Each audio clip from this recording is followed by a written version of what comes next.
Welcome back to NiteBites. I'm your host, Clark Garen. And I'm your co-host, Denise Oliver.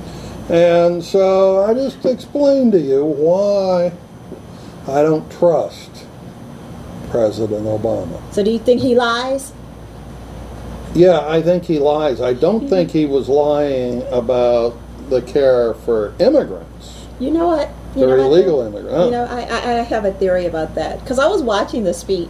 Mm-hmm. And I was listening to it, and then I read it, and then I watched it, and then I read it. And I was listening to what was happening when President Obama was talking about, you know, certain people are going around and saying that these things are in the bill. He says, it's a lie. And then you hear some rumbling, right? Like somebody said, "Ugh."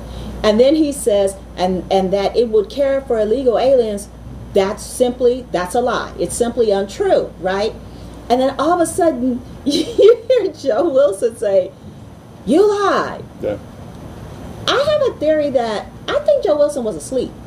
How long's he been sleeping? I think he was asleep I think he dozed off and he heard the word lie. And he's not sure exactly what context it was used in, but he doesn't trust Obama and he thinks he's a liar. So he woke up and probably forgot where he was. I'm not quite sure. But he woke up and said, you lie, because that's what he thinks about him. He just thinks he's a liar. So he woke up and yelled, you lie. I don't think that he was even sure what Obama was talking about, because certainly he wasn't talking about the immigration part of the bill, because that wasn't a lie. I think that he was just saying, you lie in general. Well, I must disagree with you.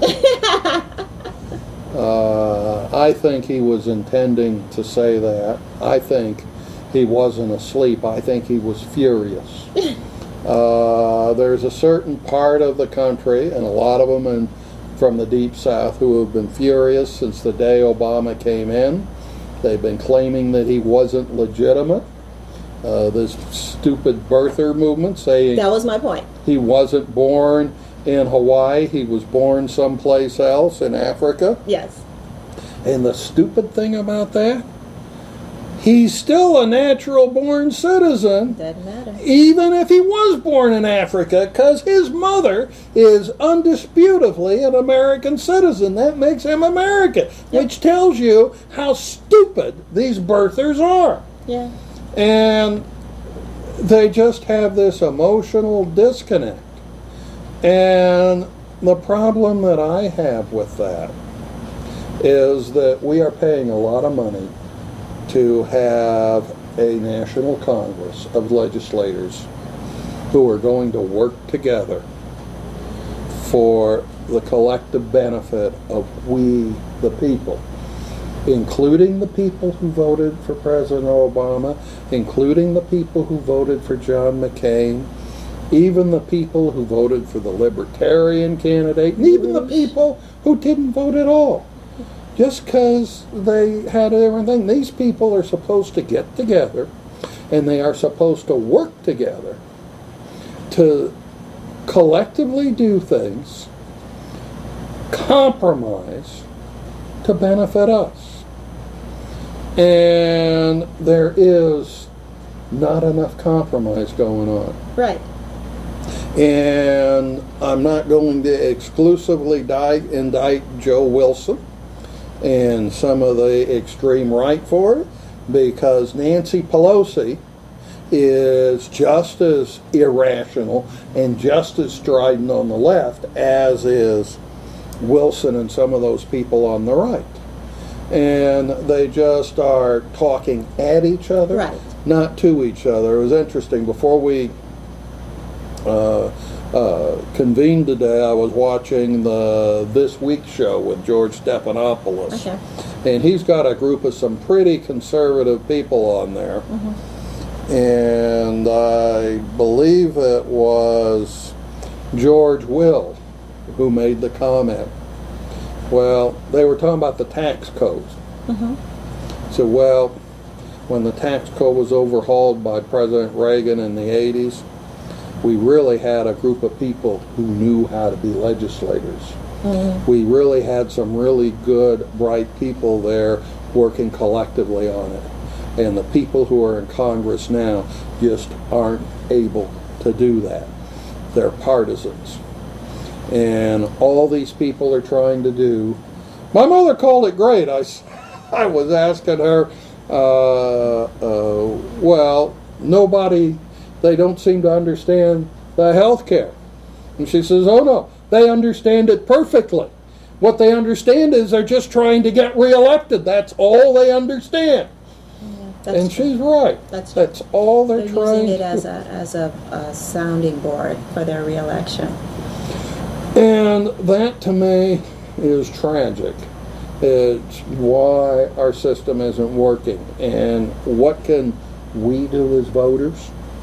What we can do as voters is stop sending these ideologues to Congress.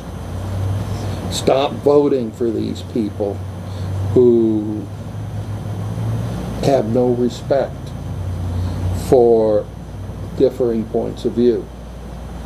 That would be kind of hard, though. Where do you find them? Well, we're not finding them the way we're doing it. And to me, the most dangerous of the group are these people who are running this Christian agenda, this evangelical Christian agenda, as typified by Mark Sanford and John Ensing, people who are complete hypocrites. Oh, C Street? Yeah, by preaching one thing and then doing the exact opposite.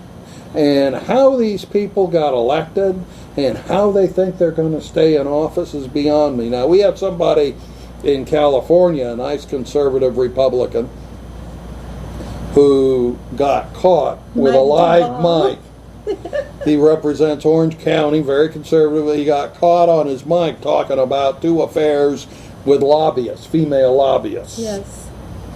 Now, I have to give this guy some respect, because when he got nailed, he resigned. He at least did something that was honorable. He tucked his tail and ran. No, I think he did something that was honorable. He said, well, I'm busted. Instead of putting everybody through it and trying to tell more lies, I'm just going to fold my tent and go away. Well, he did for about 12 hours. He tried to lie for about 12 hours, and then they kept catching him, and he kept running, and then the next day he resigned. So. Well, but he had some honor to it. Yeah, that's true. It was quick. I mean, it was hard. He Like didn't put it. He didn't put us through it. You know, he didn't drag it out. He just kind of had a major catastrophic And I failure. think, I certainly think his conduct is deplorable. I think it's the tip of the iceberg. It shows you can just imagine if that's what they're doing, and if that's what the lobbyists are doing in California, sleeping their way to getting their bills amended. You can imagine what all they're doing in Washington. Wow. But the point is, this guy at least had a little bit of honor, but it tells us what the problem is. It really is a snapshot into what's really going on in our government. So what, we need a revolution? No, it starts with us, the voter. It starts with us. If we're going to swallow all this stuff, and we're going to swallow this hatred, we're going to get the government that we ask for. But we can't get the candidates unless we have a revolution, because we can't get the old guys out. Well, I guess I'm still an ideologue. I don't believe that. I think that if you want it hard enough, there isn't anything you can't get in this country. And we're out of our time for today. We'll be back soon. Thanks for watching. Good night, folks. Good night.